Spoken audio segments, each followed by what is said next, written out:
हाँ देखिए, ये लास्ट क्लास में हम लोग वेव फ्रंट देख रहे थे और उसमें हमने देखा था कि उन सारे पॉइंट्स का लोकस जो सेम फेज में होते हैं उसको क्या बोला जाता है? वेव फ्रंट कहा जाता है। हम लोगों ने सबसे पहले पॉइंट लाइट सोर्स के लिए देखा था। तो पॉइंट लाइट सोर्स के लिए जो वेव फ्रंट होता है वो स्फेरिकल होता है और जो रेज होती है वो हमेशा वेव फ्रंट के परपेंडिकुलर होती है। देखे थे ना हम लोग, ये 90 डिग्री, ये भी 90 डिग्री, ये भी 90 डिग्री, ऐसा करके होता है। फिर हम लोगों ने लीनियर लाइट सोर्स के लिए देखा था। शांत हो जाओ। किसके लिए देखा था? लीनियर लाइट सोर्स के लिए। तो बाबू लीनियर लाइट सोर्स के लिए वेव फ्रंट कैसा होता है? सिलिंड्रिकल होता है। एक सिलेंडर, उसके ऊपर एक दूसरा सिलेंडर, फिर तीसरा सिलेंडर, इस तरीके से ना। और फिर हम लोगों ने अगर कोई लार्ज प्लेन शीट हो, ठीक है, लार्ज प्लेन शीट हो, अगर उसमें से लाइट निकल रहा हो तो उसके लिए जो वेव फ्रंट होता है वो कैसा होता है? प्लेनर होता है। और मैंने कहा था कि एग्जैक्टली ये सारा का सारा कॉन्सेप्ट जो है वो इक्वी पोटेंशियल सरफेस वाला कॉन्सेप्ट है। ऐसे नहीं देखा था हम लोगों ने? ठीक है, आगे बढ़ते हैं हम लोग। उसके बाद क्या हुआ? तो क्या बीच बीच में बोल रहा है?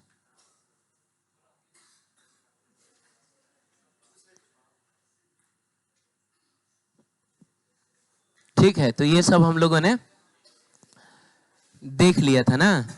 ठीक है, आगे बढ़ते हैं। ये सब तो देख लिए थे हम लोग।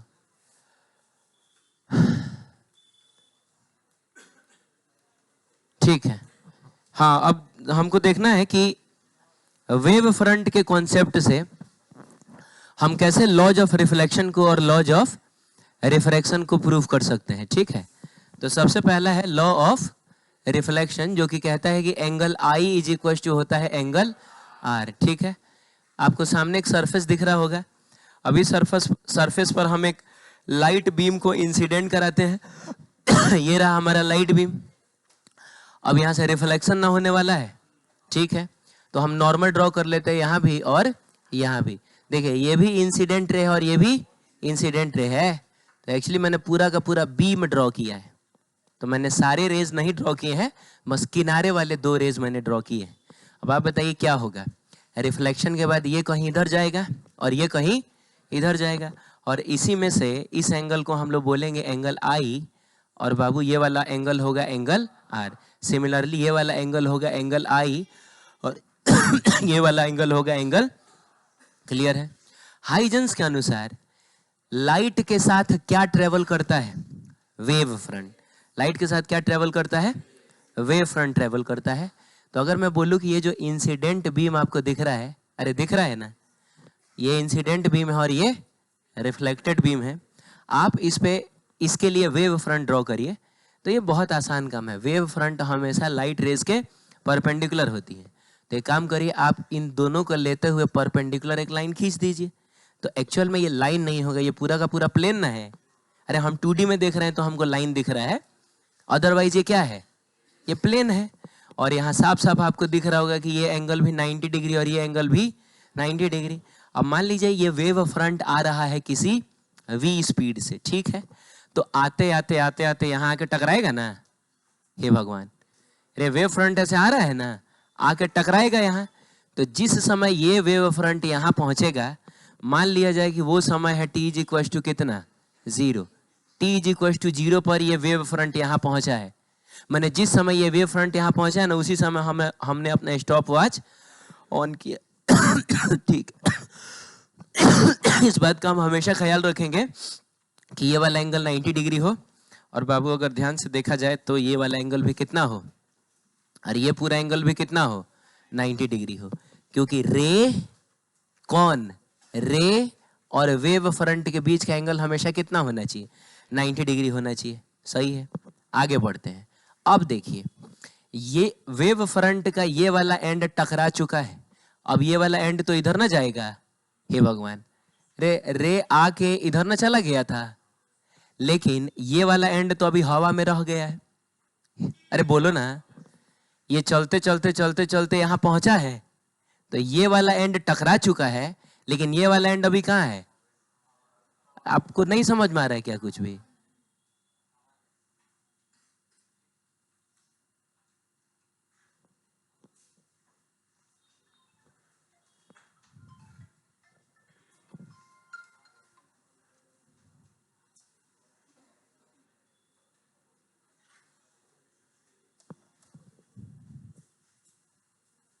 ये नहीं समझ में आ रहा है? ये इंसिडेंट बीम है और ये कौन सा बीम है? ये रिफ्लेक्टेड बीम है। तो मैं कह रहा हूं कि बीम के साथ क्या ट्रेवल करता है? वेव फ्रंट ट्रेवल करता है। वेव फ्रंट जो होगा वो बीम के परपेंडिकुलर होगा ना, ठीक है? तो ये चलते चलते चलते चलते जब यहां पहुंचेगा तो ये वाला एंड टकराना चुका है मिरर से, लेकिन ये वाला एंड अभी रास्ते में है। तो कहने का मतलब ये टकरा चुका है तो अब यहाँ रुका थोड़े रहेगा। ये टकरा के आगे इधर बढ़ेगा कि नहीं? लेकिन बाबू इसको तो अभी और नीचे ही ना आना है। तो मान लो इसको यहां से यहां तक आने में टी टाइम लगता है। कितना टाइम लगता है? T time. तो उस टी टाइम तक ये कुछ यहां पहुंच चुका होगा कि नहीं? एक मिनट फिर से देखिए, ये दोनों आया था ऐसे साथ में। अरे बोलिए, ये टकरा के अब आगे बढ़ेगा, लेकिन ये अभी भी आएगा यहाँ टकराने के लिए। अब इसको यहां से यहां तक आने में अगर टी टाइम लगा है तो इसको भी यहां से यहां तक जाने में टी टाइम लगेगा। और फाइनली जो वेव फ्रंट आपको मिलेगा वो अब आगे की तरफ इस तरीके से बढ़ेगा, ठीक है? तो t is equal to T time पे अगर हम वेव फ्रंट ड्रॉ करें तो वो कुछ ऐसा होगा। एक बार फिर से समझा के मैं बताता हूं। इधर वालों को दिखाई दे रहा है? अच्छा, तुम उधर से देख लो, बहुत बढ़िया, वेरी गुड। तो बाबू ऐसे आया सीधा। अरे बोलो, ये वाला टकरा चुका है, लेकिन ये वाला अभी रास्ते में है। तो ये अभी और आगे बढ़ेगा टकराने के लिए, लेकिन ये तो टकरा के वापस ना जा रहा होगा। तो सिचुएशन ऐसा रहेगा। तो इस पोजीशन पर अगर आप वेव फ्रंट ड्रॉ करिएगा तो वैसा ही ना होगा। अरे बोलिए। और उसके बाद जो है ये इस तरीके से आगे बढ़ेगा। और एक और बात है कि वेव फ्रंट जब आया था तो स्पीड कितनी थी? v थी।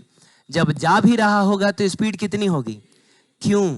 क्योंकि मीडियम चेंज नहीं हुआ है। रिफ्लेक्शन का मतलब होता है अपने मीडियम में वापस लौट जाना। अब ध्यान से सुनिए, कहने का मतलब है कि मैंने क्या कहा कि ये वेव फ्रंट टकराया है यहाँ पर t इज इक्वल टू 0 पे। बोलिए, इसको यहां से यहां तक आने में कितना समय लगा है? t टाइम लगा है।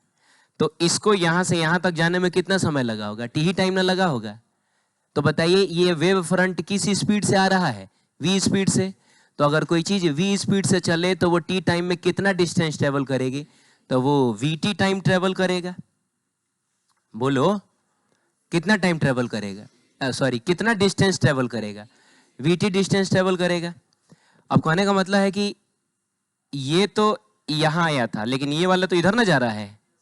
तो ये भी t टाइम तक चला है v स्पीड से, और ये भी t टाइम तक चला है v स्पीड से।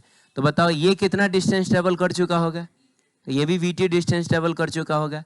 तो अगर मैं पूछूं कि ये वाला डिस्टेंस अगर vt है तो ये वाला डिस्टेंस कितना होगा? तो ये वाला डिस्टेंस भी vt हो जाएगा। क्लियर है? बोलिए। चलिए ठीक है, अब सुनिए, मैं अगर आपसे पूछूं कि ये टोटल एंगल कितना है, ये टोटल एंगल कितना है, ये टोटल एंगल कितना है, तो बताओ ये कितना है? ये कितना है? ये 90 है, और उसमें ये आई ऐड कर लीजिएगा तो ये पूरा कितना हो जाएगा? 90 प्लस आई हो जाएगा। 90 प्लस आई, बहुत बढ़िया। अब उसमें क्या, उसमें ये बताना तो कितना है? ये बताओ कितना है? अरे ये टोटल 90 प्लस आई है, जिसमें बताओ ये कितना है? ये बताना, ये कितना है? अरे बाबू रे, ये वेव फ्रंट ना है और ये रे है। वेव फ्रंट और रे हमेशा एक दूसरे के परपेंडिकुलर होता है। तो मैं कह रहा हूं कि ये पूरा 90 प्लस आई है, जिसमें से ये 90 है, तो ये जो बच गया ये कितना होगा? तो ये आई ही ना होगा। ए, समझ में आया? ये बहुत बढ़िया। फिर से दोबारा समझाऊं क्या? बोलो, हाथ उठाइए, कितने लोग बोल रहे हैं दोबारा समझाने के लिए? ये टोटल एंगल कितना है? एक बार में आप समझने की कोशिश करना। ये टोटल एंगल कितना है? ये पूरा तो ये पूरा 90 है। चलिए इसको मैं मिटा देता हूं, ठीक है। हाँ बताइए, ये वाला एंगल कितना है? 90 है, और ये वाला कितना है? आई है। तो ये जो पूरा एंगल होगा वो 90 प्लस आई हो जाएगा, 90 प्लस आई होगा ना। तो पूरा एंगल वो जो रेड कलर का आपको दिख रहा है वो 90 प्लस आई है, जिसमें से ये ब्लू कलर वाला एंगल कितना है? 90 है। अरे ये पूरा 90 प्लस आई है, जिसमें ये 90 है, तो ये जो बच गया वो कितना होगा?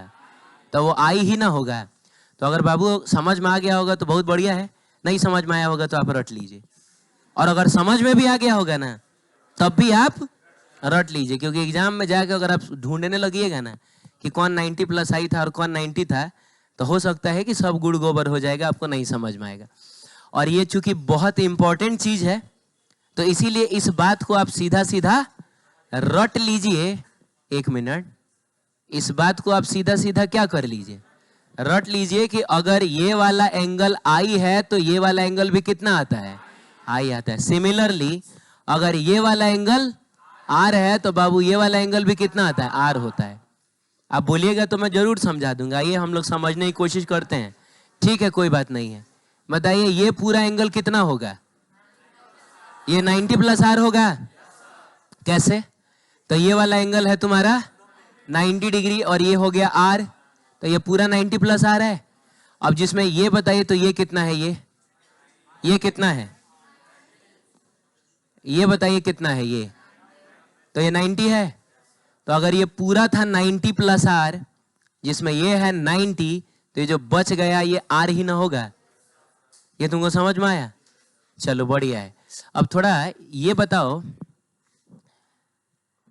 कहने का मतलब है कि ये जो वेव फ्रंट था वो t इक्वल टू 0 वाला था ना, और ये जो वेव फ्रंट हमने ड्रॉ किया है ये t इक्वल टू t वाला ना वेव फ्रंट था। अरे ये वाला वेव फ्रंट, ठीक है। आप बताइएगा उसमें पेपर में इस पॉइंट को क्या नाम दिया हुआ है? इसको ए नाम दिया, इसको बी नाम दिया हुआ है। तो जाहिर सी बात है तब इसको शायद ए डैश कहा गया होगा, और इसको क्या कहा गया है? इसको बी डैश कहा गया है, ठीक है। अब क्या है कि दो ट्रायंगल्स थोड़ा ध्यान से देखिएगा। एक ट्रायंगल होगा ये वाला, एक ट्रायंगल होगा ये हरा कलर वाला ट्रायंगल, ठीक है। और एक ट्रायंगल आप ले लीजिए, कौन सा वाला बताइए? ये वाला ट्रायंगल ले लीजिए। अरे दो ट्रायंगल आपको दिखाई दे रहा है, एक हरे कलर वाला, एक थोड़ा ब्लू कलर वाला। इन दोनों ट्रायंगल्स में ये वाला एंगल ये वाला एंगल और ये वाला एंगल कितना है? 90 डिग्री है। तो कहने का मतलब है कि एक एंगल 90 डिग्री, एक साइड सेम है दोनों ट्रायंगल का, ये VT है तो ये भी कितना है? VT है। और बाबू इस वाले ट्रायंगल में ये जो AB होगा, इस हरे कलर वाले ट्रायंगल में जो AB होगा वो हाइपोटेनस है, बोलो। और इस ब्लू कलर वाले ट्रायंगल में भी ये हाइपोटेनस है। तो हम लोगों ने 9th क्लास में पढ़ा है एक RHS कॉन्ग्रुएंसी, पढ़ा है आपने? RHS सर्वांग समता हमने पढ़ा है, जिसमें दो ट्रायंगल्स का एक एंगल हो जाए राइट एंगल, हाइपोटेनस सेम हो जाए और एक साइड सेम हो जाए, तो वो दोनों ट्रायंगल्स जो होते हैं वो कॉन्ग्रुएंट होते हैं, ठीक है। तो अगर ध्यान से देखें तो एक एक एंगल दोनों का 90 डिग्री है, एक एक साइड सेम है, हाइपोटेनस तो कॉमन ही हो गया है दोनों में। तो क्या हम लोग कह सकते हैं कि ट्रायंगल्स कौन कौन से बताइए? ए डैश और बी कॉन्ग्रुएंट है। कौन कौन सा ट्रायंगल बताओ? बी डैश और ए के। तो ये हो जाएगा बी डैश और क्या? ए के कॉन्ग्रुएंट हो जाएगा। और जब ट्रायंगल्स कॉन्ग्रुएंट होती है तो उनकी सारी चीजें सेम होती हैं। तो सारी चीजें सेम होती है तो आप बताइए कि जो रोल इस ट्रायंगल में, इस हरे वाले ट्रायंगल में आई प्ले कर रहा है, वही रोल इस ब्लू वाले ट्रायंगल में कौन प्ले कर रहा है? आर प्ले कर रहा है। तो हम लोग बोल देंगे कि इसलिए एंगल आई बराबर क्या होगा? Angle R. और हम लिख देंगे कि बाई क्या? अरे तुम लोग CPCT लिखा करते थे ना, CPCT का मतलब क्या हुआ? Corresponding part of congruent triangles. इस तरीके से हम लोग दिखा देंगे। ये आपको समझ में आया है? ये डायग्राम तुम लोगों को समझ में आया है? कैसे बना है ये? बोलो, दोबारा समझना होगा तो कोई बात नहीं, मैं समझा दूंगा। अरे हमको क्या लग रहा है अभी तुम छोड़ दो, तुमको क्या लग रहा है वो बताओ। दोबारा समझना है तो आगे बढ़े। चलिए ठीक है, अगला है हमारा लॉ ऑफ रिफ्रैक्शन। क्या है? Law of refraction. चलिए ठीक है, यहाँ आपको दो मीडियम दिखाई दे रहा होगा। अच्छा, सबसे पहले तो ये बताइए कि लॉ ऑफ रिफ्रैक्शन होता क्या है? वो होता है μ1 sine I is equals to μ2 sine R होता है। ऐसा ही ना कुछ होता है। चलो ठीक है, आपको दो मीडियम दिख रहा है। ऊपर वाला मीडियम कौन सा है? Rarer medium. नीचे वाला मीडियम एक डेंसर मीडियम है। ठीक है, तो सबसे पहले आप एक इंसिडेंट बीम को ले आके इंसिडेंट कराइए दोनों को सेपरेट करने वाले इंटरफेस पे। उसके बाद नॉर्मल तो ड्रॉ करोगे ना। सबसे जरूरी चीज क्या होता है? नॉर्मल ड्रॉ करना। ठीक है, तो एक नॉर्मल यहाँ ड्रॉ किया, एक नॉर्मल यहाँ ड्रॉ करिए। इसके लिए भी जब आप वेव फ्रंट ड्रॉ करिएगा तो वेव फ्रंट परपेंडिकुलर होगा कि नहीं दोनों रेस के? अरे बोलो, तो दोनों रेस के परपेंडिकुलर आप एक ऐसा लाइन टाइप का खींच दीजिए। हालांकि आपको भी पता है कि ये लाइन नहीं है, ये क्या है? अरे ये तो पूरा प्लेन ना है, और यही प्लेन किसी v1 स्पीड से। अब सवाल है कि पिछली बार हम लोगों ने स्पीड को v लिया था, अब की बार ये हम v1 क्यों ले रहे हैं? क्योंकि रे मीडियम बदलने वाला है। रे मीडियम बदलने वाला है, और जब भी रे एक मीडियम से दूसरे मीडियम में जाता है तो उसकी स्पीड में बदलाव होता है। तो इसमें v1, तो अभी हम इसमें क्या यूज करेंगे? समथिंग v2 यूज करेंगे। ठीक है, चलिए अब हुआ क्या कि ये वेव फ्रंट चलते चलते चलते चलते यहां पहुंचा किसी t इज इक्वल्स टू 0 पे। यहां वो कब पहुंचा बताओ? Something t is equals to 0 पे पहुंचा। अब ध्यान से सुनो, ये वाला एंड तो टकरा ना चुका है, लेकिन ये वाला एंड अभी भी कहाँ है? रास्ते में है। अभी जरूरी नहीं है कि रेयर और मीडियम हवा ही हो ना, लेकिन रास्ते में तो कहोगे ना। अरे बोलना रे। अब बताओ क्या होगा? अब ये वाला जो एंड है वो तो इस मीडियम में एंटर कर जाएगा, क्योंकि ये टकरा चुका है तो वेट थोड़े करेगा उसका, ये एंटर कर जाएगा। लेकिन इसको तो अभी भी यहां तक आना है। बोलिए, अब मान लीजिए कि सबसे पहले तो हम ये मान के चल रहे हैं कि ये सीधा ही चला होगा। हम ये मान के नहीं चल रहे हैं कि रेस जो है वो नॉर्मल की तरफ मुड़ी होंगी, चाहे नॉर्मल से दूर गई होंगी। बताइए हम क्या मान के चल रहे हैं? कि ये एकदम स्ट्रेट चली गई होंगी ना। तो आप बताइए कि अगर इस एंड को यहां से यहां तक पहुंचने में t टाइम लग रहा है, अरे बोलिए, तो ये जो डिस्टेंस होगा वो कितना होगा? v1 स्पीड से ना ये चल रहा है, तो ये डिस्टेंस हो जाएगा आपका v1t हो जाएगा। ये समझ में आया आपको? बहुत बढ़िया। अब बताओ बाबू कि ये एंड तो v1 स्पीड से चल रहा है, ये एंड किस स्पीड से चलेगा? समथिंग v2 स्पीड से चलेगा। नहीं समझ में आया? और आप ये बताइए कि अगर इसमें स्पीड v1 है और इसमें स्पीड अगर v2 है, तो v1 ज्यादा होगा कि v2 ज्यादा होगा? तो डेंसर मीडियम में लाइट की स्पीड कम हो जाती है। बहुत बढ़िया। तो जितने टाइम में ये वाला एंड इतना डिस्टेंस ट्रेवल कर रहा है, उतने टाइम में ये वाला जो एंड होगा वो उतना डिस्टेंस ट्रेवल नहीं करेगा, वो कम डिस्टेंस ट्रेवल करेगा। नहीं समझ में आया? दोनों एंड साथ साथ चल रहा था, ये एंड अभी रास्ते में है तो ये तो अभी v1 स्पीड से ही चलेगा, लेकिन ये वाला एंड इस मीडियम में एंटर कर चुका है तो ये तो v2 स्पीड से ना चलेगा, और v2 जो है वो v1 से कम है, तो ये ज्यादा डिस्टेंस ट्रेवल करेगा और सेम टाइम में ये। तो एक काम करो ना, कम जब कराना है तो काफी कम कराओ, क्या दिक्कत है? इतना ही डिस्टेंस ट्रेवल कराओ इसको। अरे बोलो। चलिए, तो कहने का मतलब है ये वाला जो डिस्टेंस होगा वो समथिंग v2t हो जाएगा कि नहीं? अरे बोलिए ना, क्या हो जाएगा ये? v2t। चलो थोड़ा सा और ज्यादा करा लेते हैं। अब हमको वेव फ्रंट ड्रॉ करना है, तो वेव फ्रंट ड्रॉ करने के लिए अब इस पॉइंट और इस पॉइंट को हम मिलाएंगे ना। आप बताइए कि क्या आपका दिल मानने को तैयार है कि ये 90 डिग्री है? 90 डिग्री से ज्यादा दिख रहा है कि नहीं? अरे बोलो ना। चलो, क्या तुम ये कह सकते हो कि ये 90 डिग्री है? आपको 90 डिग्री से ज्यादा दिख रहा है कि नहीं? यानी हमसे कुछ तो गड़बड़ हो गया है। हमसे ये गड़बड़ नहीं हुआ है, कि ये डिस्टेंस ज्यादा है और ये डिस्टेंस, यहां हम सही हैं क्योंकि इस मीडियम में लाइट की स्पीड ज्यादा है, इस मीडियम में लाइट की स्पीड कम है। ये हमसे कोई गड़बड़ नहीं हुई है। तो फिर क्या गड़बड़ हो सकता है? अच्छा, शायद ये गड़बड़ हो सकता है कि रे ऑफ लाइट कहीं सीधा ना गया हो, शायद कहीं मुड़ा हो। हाँ, तो एक काम करते हैं, हम इसको मोड़ते हैं। तो एक काम करते हैं, हम इसको नॉर्मल से दूर भगा देते हैं। ये देखिए हमने इसको नॉर्मल से दूर भगा दिया। अरे देख रहे हो, सीधा ना जाके इधर भेज दिया मैंने। अब बताओ यार, ये तो पिछली बार फिर भी अगर कोई कनपट्टी पर बंदूक रख के बोलता तो हम बोल देते हैं वो 90 डिग्री है, नहीं बोल देते हैं। लेकिन अब की बार तो हम जान दे देंगे, लेकिन इसको 90 डिग्री नहीं मानेंगे। आप समझ रहे हैं? यानी कि सुधारते सुधारते और ज्यादा गड़बड़ हो गया है। अरे पिछली बार ये एंगल थोड़ा छोटा था ना, कोई बहुत जबरदस्ती करे तो हम लोग मान लेंगे, जाओ मान लिए कि 90 डिग्री है। लेकिन ये 90 डिग्री मानने लायक है? नहीं मानने लायक है। इसका मतलब हुआ कि रे ऑफ लाइट ना सीधा जाएगा और ना नॉर्मल से दूर। अब हमारे पास बस एक ऑप्शन बच रहा है, नॉर्मल की तरफ घुमाएं। चलिए काम करते हैं, नॉर्मल की तरफ घुमा के देख लेते हैं कि हो क्या रहा है। अब ये मैंने इसको नॉर्मल की तरफ घुमा दिया। अरे बोलो, अरे सीधा ना भेज के हमने नॉर्मल की तरफ मोड़ दिया ना इसको। अब तुम बताओ, शांत हो जाओ।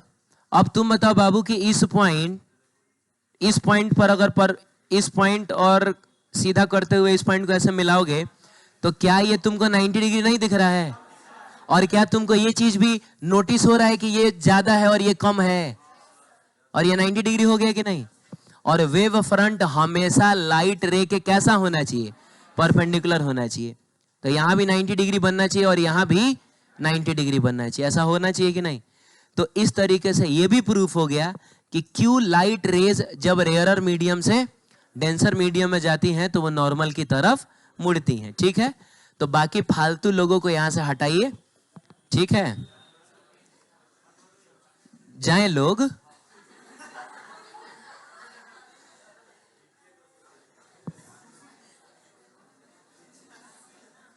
ठीक है,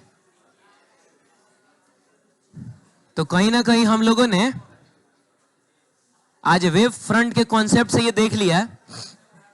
शांत हो जाओ यार। वेव फ्रंट के कॉन्सेप्ट से हम लोगों ने देख लिया कि क्यों जब भी कोई लाइट रे रेयरर से डेंसर में जाता है तो नॉर्मल की तरफ मुड़ता है ना, ताकि वेव फ्रंट हमेशा लाइट रेस के क्या रह सके? परपेंडिकुलर रह सके। और उसके बाद ये जो होगा वो तो कुछ v2 स्पीड से ना जाएगा। अरे बोलिए ना, उसके बाद से ये किस स्पीड से जाता रहेगा? v2 स्पीड से, जिसमें हमने देख लिया कि ये वाला v1t है और ये वाला लेंथ कितना हो जाएगा? ये वाला लेंथ समथिंग v2t हो जाएगा। ये वेव फ्रंट था t इज इक्वल टू 0 वाला, ये वेव फ्रंट होगा t is equal to t वाला। चलिए इसको हम बोलेंगे एंगल ऑफ इंसिडेंस। तो ये है हमारा एंगल ऑफ रिफ्रैक्शन। ठीक है, ये है एंगल ऑफ इंसिडेंस, तो ये हो जाएगा एंगल ऑफ रिफ्रैक्शन। अब सुनो, मैंने तुमसे कहा है कि अब इसको याद कर लो कि ये एंगल अगर आई होता है तो ये एंगल भी कितना होता है? आई होता है। क्या तुम जानना चाहते हो कि कैसे होता है? जानना चाहते हो? तो एग्जैक्टली वैसा ही होता है जैसा पिछली बार हुआ था। अब हो जाएगा क्या? तुम लोग दिमाग चाट रहे हैं मेरा। देखो ये बताओ, ये पूरा कितना है? अभी फिलहाल हटाओ इसको। ये पूरा कितना है? बोलिए कितना है? 90 प्लस आई है। कैसे 90 प्लस आई है? तो यहां से लेकर यहां तक 90 और फिर आई, जिसमें बताओ ये कितना है? ये तो अगर ये पूरा 90 प्लस आई है, अब ऐसे ऐसे समझो, ये पूरा 90 प्लस, जिसमें ये 90 है तो ये आई ही ना है। तो मैंने कहा है कि आप इसको रट लीजिए, ये आई तो ये भी कितना आई हो जाएगा। सिमिलरली बाबू, ये अगर आर तो ये भी कितना होगा? ये भी आर हो जाएगा। इसको भी रट लो, आर तो ये भी कितना होता है? ऐसा आर हो जाएगा। और वैसे ही आप चेक करिएगा तो आप इसको भी ढूंढ पाइएगा। कैसे चेक करिएगा बताइए? ये पूरा एंगल बताइए तो कितना होगा? ये पूरा एंगल ये कितना होगा? तो ये है यहां से लेकर यहां तक 90, और जिसमें ये कितना है, आर है। तो ये पूरा एंगल रेड कलर वाला पूरा एंगल 90 प्लस आर है कि नहीं, जिसमें ये वाला एंगल कितना होगा, अरे ये 90 ना है। तो अगर ये पूरा 90 प्लस आर है, ये 90 है, तो ये जो बच गया वो कितना होगा, आर होगा। और तुम तो याद रखो कि वो आर होता है, सही है। अब देखो कुछ नहीं करना है, बस तुमको लिखना है साइन आई और तुमको लिखना है साइन आर। तो साइन आई के लिए आप कौन सा ट्रायंगल देखेंगे, साइन आई के लिए आप यही वाला ना ट्रायंगल देखेंगे। अरे यही ना, एक राइट एंगल ट्रायंगल आपको दिख रहा है जिसमें आई है, और साइन का मतलब होता है परपेंडिकुलर बाई हाइपोटेनस। तो इस आई के लिए परपेंडिकुलर है V1t, आई के लिए परपेंडिकुलर है V1t। तो ये हो जाएगा आपका V1t और डिवाइडेड बाई हाइपोटेनस क्या होगा। तो अगर इस पॉइंट को हम A बोले, इस पॉइंट को क्या बोले, तो हाइपोटेनस यही ना है, तो डिवाइडेड बाई हो जाएगा AB बराबर साइन आर। कौन से ट्रायंगल में तुमको दिख रहा है, तो उसके लिए तुमको ये वाला ट्रायंगल देना पड़ेगा, ये वाला ट्रायंगल। इस वाले ट्रायंगल में ये एंगल 90 डिग्री है, तो साइन आर जब तुम लिखोगे तो तुम लिखोगे परपेंडिकुलर बाई हाइपोटेनस, ठीक है। परपेंडिकुलर बाई क्या, तो इस आर के लिए परपेंडिकुलर कौन है, V2t है, तो लिखोगे V2t और डिवाइडेड बाई हाइपोटेनस कितना है, तो ये आपका AB हो जाएगा। आप दोनों इक्वेशंस को सीधा सीधा डिवाइड कर दीजिए, डिवाइड करिएगा, AB से AB कट जाएगा, T से T भी कट जाएगा, और sine I by sine R हो जाएगा V1 बाई V2, ऐसा हो जाएगा ना। अब देखो रे ऑप्टिक्स पढ़ते समय हम लोगों ने पढ़ा है कि μ1 बाई μ2 जो होता है वो होता है V2 बाई V1, याद आया। वेलोसिटी म्यू के इनवर्सली प्रोपोर्शनल हुआ करता था कि नहीं, जितना ज्यादा म्यू उतना कम वेलोसिटी। तो ठीक है, μ1 by μ2 is equal to V2 by V1। तो यहाँ पर V1 बाई V2 आया है ना, तो एक काम करिए, आप इसको थोड़ा पलट दीजिएगा, तो यहाँ से V1 by V2 is equal to हो जाएगा μ2 बाई μ1। तो ठीक है, V1 बाई V2 की जगह पे लिखिए μ2 बाई μ1। तो sine I by sine R is equal to हो जाएगा μ2 बाई μ1। μ1 को इधर लेके जाओ, साइन आर को उधर लेके जाओ, तो ये हो जाएगा μ1 sine I is equal to μ2 sine R, ऐसा हो जाएगा। और यही स्नेल्स लॉ है, इसी को हमको प्रूफ करना था, ठीक है।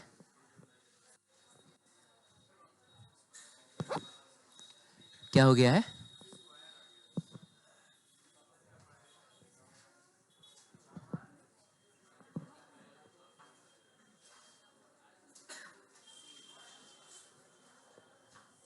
ठीक, बोलिए, ये दोबारा समझना है। अच्छा, इसका पेपर मिला हुआ है ना तुमको, पेपर नहीं मिला हुआ है,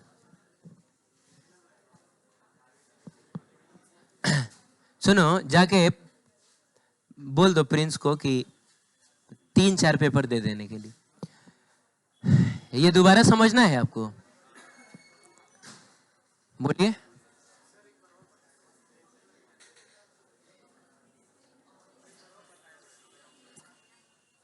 ये हम एक बार और बताए हुए हैं, चलो ठीक है, दोबारा नहीं ना समझना है। चलो ठीक है, एक काम करते हैं, थोड़ा सा हम लोग सेम सिचुएशन, अभी रेयरर टू डेंसर देख रहे थे, अभी हम लोग डेंसर टू रेयरर देख लेते हैं, ठीक है। डेंसर टू रेयरर देख लेते हैं।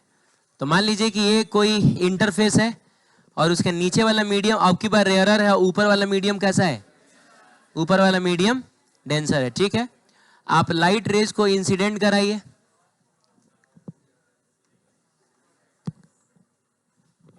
लाइट रेज को क्या कराइए, ऐसे इंसिडेंट कराइए।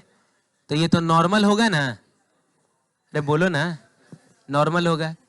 अब क्या है कि इसके साथ वेव फ्रंट ही ना ट्रेवल कर रहा होगा, तो वेव फ्रंट जब आप ड्रॉ करिएगा तो वो दोनों रेज के परपेंडिकुलर आएगा।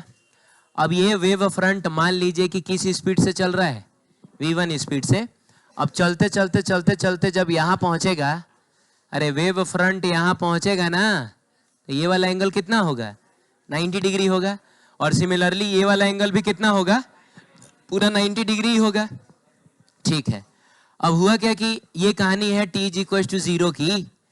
ये वाला एंड तो ये वाला एंड तो टकरा चुका है, लेकिन ये अभी रास्ते में ना है, बोलो। तो अभी क्या होगा कि ये तो एंटर कर जाएगा, लेकिन इसको अभी कुछ और डिस्टेंस ट्रेवल करना है टकराने के लिए। तो मान लीजिए कि इस केस में भी हम रे को कैसे भेज रहे हैं, सीधा ही भेज रहे हैं। मान के चल रहे हैं कि ये मुड़ा नहीं है, कहीं नहीं मुड़ा है। तो अब चूंकि ये डेंसर मीडियम और ये रेयरर मीडियम है, तो लाइट की स्पीड अब की बार इस मीडियम में ना ज्यादा होगी है। तो मान लो कि यहां से यहां तक पहुंचने में इस एंड को t टाइम समय लगता है। तो बताओ v1 स्पीड से ट्रेवल कर रही कोई चीज t टाइम में कितना डिस्टेंस ट्रेवल करेगी, तो v1 t डिस्टेंस ट्रेवल करेगी। लेकिन हम जानते हैं कि ये वाला एंड जो है वो तो v2 स्पीड से ना ट्रेवल करेगा, और v2 v1 से ज्यादा होगा क्योंकि ये मीडियम रेयरर है। तो इससे ज्यादा डिस्टेंस हम इसको ट्रेवल कराते, ये लो हमने इतना डिस्टेंस ट्रेवल करा दिया। जाहिर सी बात है इससे ज्यादा दिख रहा है कि नहीं, बोलो बाबू। तो हुआ क्या, देखो यहां तक पहुंचा, ये धीरे धीरे आ रहा है लेकिन ये थोड़ा फास्ट ना आ रहा है। अब क्या है कि इस इंस्टेंट पे, किस इंस्टेंट पे, t इज इक्वल टू किसी t इंस्टेंट पे जब हम लोगों ने वेव फ्रंट ड्रॉ किया, तो क्या ये एंगल आपको 90 डिग्री दिखाई दे रहा है? ये एंगल हमको 90 डिग्री ना ये दिख रहा है और ना हमको ये दिख रहा है। इसका मतलब हुआ कि इस केस में भी रेज सीधी नहीं आएंगी। तो अभी पिछली बार तो हम लोगों ने देखा ही था नॉर्मल की तरफ मोड़ना रहता है। तो आइए हम इसको नॉर्मल की तरफ मोड़ के थोड़ा देखते हैं क्या हो रहा है। तो नॉर्मल की तरफ अगर हमने मोड़ दिया और इसको भी क्या किया, नॉर्मल की तरफ मोड़ दिया, अब थोड़ा वेव फ्रंट को आगे, अच्छा तो मैंने ये 90 डिग्री तुमको दिखने लगा और फिर तुमको ये वाला 90 डिग्री दिखने लगा, तो और कम हो गया, यानी सीधा तो जाएगा नहीं, नॉर्मल की तरफ वाला आइडिया भी फ्लॉप कर गया। अब हम क्या कर सकते हैं, नॉर्मल से थोड़ा दूर भेज के देखें। चलिए देख के भेज के देखते हैं। चलिए ये वाला कलर लेते हैं। तो अरे नॉर्मल यही ना है, हाँ तो इससे दूर भेजो, तो इससे दूर कुछ इधर भेजो और इससे दूर कुछ इधर भेजो। अब बताओ तो क्या तुमको ये वाला एंगल 90 डिग्री और ये वाला एंगल 90 डिग्री दिख रहा है? हाँ, तो इससे प्रूफ हो गया कि जब भी कोई लाइट रे डेंसर मीडियम से रेयरर मीडियम में आएगा तो वो सीधा नहीं जाएगा, वो नॉर्मल से दूर भागेगा। क्या ज्योमेट्री से हम लोगों ने इसको डिराइव कर लिया वेव फ्रंट के कॉन्सेप्ट से, ठीक है। तो बाकी फालतू चीजों को आप यहां से हटा दीजिए।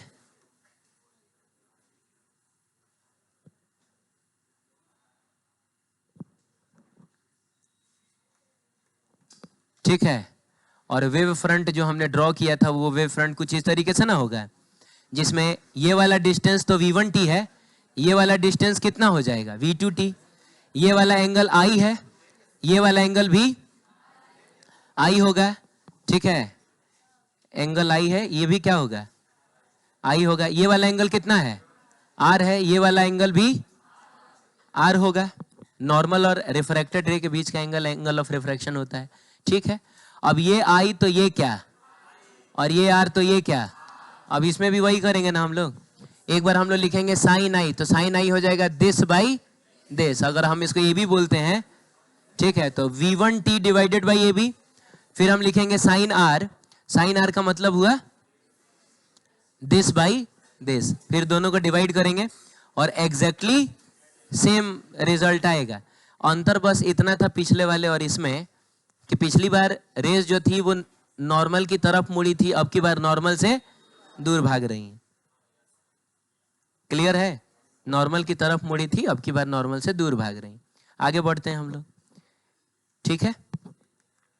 चलिए क्या बोल रहा है बिहार बोर्ड 5 नंबर में, establish the laws of reflection of light on the basis of wave theory, ठीक है। तो लॉ ऑफ रिफ्लेक्शन जो हमने किया था ना, उसको हम लोग लिख देंगे, हमको बिहार बोर्ड 5 नंबर दे देगा, ठीक है।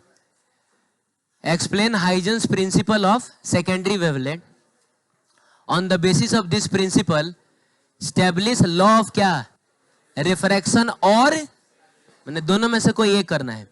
तो पहले तुमको याद है वो वाला कॉन्सेप्ट हमने देखा था कल, अरे वो वाला कॉन्सेप्ट देखा था, तो पहले उसको एक्सप्लेन करके लिखना होगा आपको कि कैसे प्राइमरी वेव फ्रंट जो है वो सेकेंडरी वेव फ्रंट पैदा करता है। उसके बाद आपको लॉ ऑफ रिफ्लेक्शन या लॉ ऑफ रिफ्रैक्शन में जो आसान लगे आप दोनों में से कोई एक लिख दीजिएगा, तब जाके बिहार बोर्ड आपको 2018 में 5 नंबर देगा। How are the wave fronts and secondary wavelets define, ठीक है। अरे तो पूरा हम लोगों ने देखा था ना कैसे कैसे क्या होता है, ठीक है। वेरीफाई लॉ ऑफ रिफ्लेक्शन और law of refraction on the basis, मतलब सेम क्वेश्चन, वही सेम क्वेश्चन है ये भी। अरे लगातार हर साल पूछ रहा है यार ये। Law of refraction and reflection same, एकदम लगातार पूछ रहा है ये। 1 मिनट देख लो कब कब पूछा है। 20 में पूछा है, 18 में पूछा है, 14 और 16 में पूछा है, नहीं ना, तो 13 में पूछा ही, 14 में पूछा ही, 15 में पूछा ही, 16 में पूछा ही, 17 में खाली नहीं पूछा है, फिर 18 में पूछा ही, 20 में पूछा ही, ठीक है। ये सीबीएसई है, सीबीएसई क्या हुआ, ठीक है। बोल रहा है कि प्लेन वेव फ्रंट है, is incident at an angle कितना, आई, ऑन अ रिफ्लेक्टिंग सरफेस, ठीक है। तो वही बात है जैसे हम लोगों ने देखा था ना, वो इंसिडेंट बीम था, बोलो, और ये जो वेव फ्रंट था ये वाला एंगल आई ही ना था, ठीक है, रिफ्लेक्टिंग सरफेस है। Draw the diagram showing incident wave front, ठीक है, reflected wave front, and verify the law of reflection on the basis of Huygens wave theory. तो ठीक है, जो हम लोगों ने पढ़ा अभी थोड़ी देर पहले, ये ऐसे ऐसे करके जाएगा ना, तो याद है ये वाला आई, तो ये वाला भी क्या आई, ठीक है, ये आई, ये आर, और ये भी तब आर होगा, तो ये आर, तो ये भी कितना, और याद है हम लोगों ने इस वाले ट्रायंगल और इस वाले ट्रायंगल को कॉन्ग्रुएंट करा दिया था। हमने कहा था कि ये भी वीटी है और ये भी कितना है, कॉन्ग्रुएंट करा है, और angle I is equal to angle R हम डिफाइन कर लेंगे। तो सीबीएसई बहुत ज्यादा या तो ये 2 नंबर में पूछा होगा, नहीं तो 3 नंबर में, 2 या 3 नंबर में होगा, ठीक है। तो उसके बाद आप देख लीजिएगा ये सारे क्वेश्चन जो हैं तो उन्हीं कॉन्सेप्ट्स पर बेस्ड है जो अभी हम लोगों ने देखा है, ठीक है। क्या डिस्कशन हो रहा है उधर,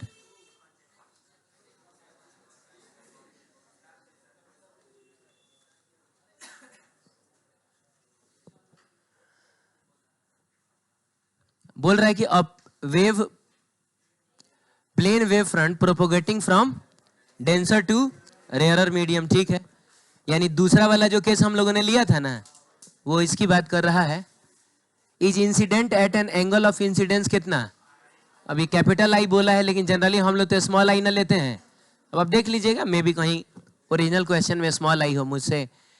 on a refracting surface draw रे diagram showing incident wave front, ठीक है, एंड रिफ्रैक्टेड वेव फ्रंट, तो हम लोग कर लेंगे ना। अरे हमने देखा था ना कैसे ये जो था वो नॉर्मल से ऐसे दूर भागा था, अरे बोलो, तो ये हो गया इंसिडेंट वेव फ्रंट, ये हो जाएगा रिफ्रैक्टेड वेव फ्रंट, जिसमें ये छोटा था, ये बड़ा था, ये V1T था, ये कुछ V2T था। अब चूंकि ये डेंसर और ये क्या है, रेयरर मीडियम में ज्यादा डिस्टेंस में ट्रेवल करेगा, ठीक है। तो मतलब मिला जुला के आप समझ रहे हैं ये आपसे पूछना क्या चाह रहा है, पूछना चाह रहा है कि आप ओम्स लॉ को वेरीफाई करिए, इसी के दूसरे पार्ट में, ठीक है, स्नेल्स लॉ को वेरीफाई करिए। दूसरे पार्ट में बोल रहा है कि draw the shape of refracted या फिर reflected wave front when a plane wave front is incident on a prism. तो सबसे पहले प्रिज्म बना लीजिए और इस तरीके से, अरे ऐसा ही ना होता है। तो कहने का मतलब है कि ये जो वेव फ्रंट होगा वो प्लेन होगा कि नहीं, तो ये वेव फ्रंट भी प्लेन ही होगा, तो यही ड्रॉ करके दिखा देना है। ठीक है, तो एक बार आपको प्रिज्म के लिए बताना है और एक बार आपको बताना है किसके लिए, कॉन्वेक्स मिरर के लिए ना। तो कॉन्वेक्स मिरर के केस में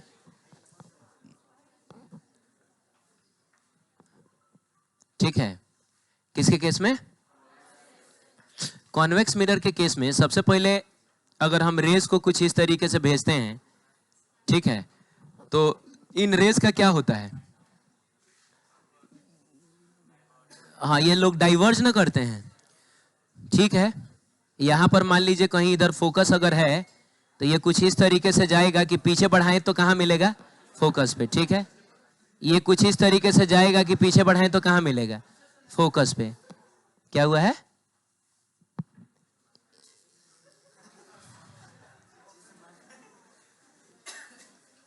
ठीक है, ये कुछ इस तरीके से जाएगा कि ऐसा पीछे बढ़ाएं तो फोकस पे मिलेगा। तो सबसे पहले हमको इंसिडेंट रेस जो है उनके लिए वेव फ्रंट ड्रॉ करना है। तो वेव फ्रंट कैसे होंगे, ऐसे होंगे। और ये जो रिफ्लेक्टेड रेस हैं उनके लिए जब वेव फ्रंट ड्रॉ करिएगा तो ऐसा स्फेरिकल ना आएगा, ताकि ये सब एंगल कितना हो सके, अरे ये सब एंगल कितना हो सके, 90 डिग्री हो सके। इस तरीके से आप ड्रॉ कर दीजिएगा। ठीक है, ठीक है, बाकी क्वेश्चन सब वही होंगे जो हम लोगों ने पढ़ा है, देख लीजिए।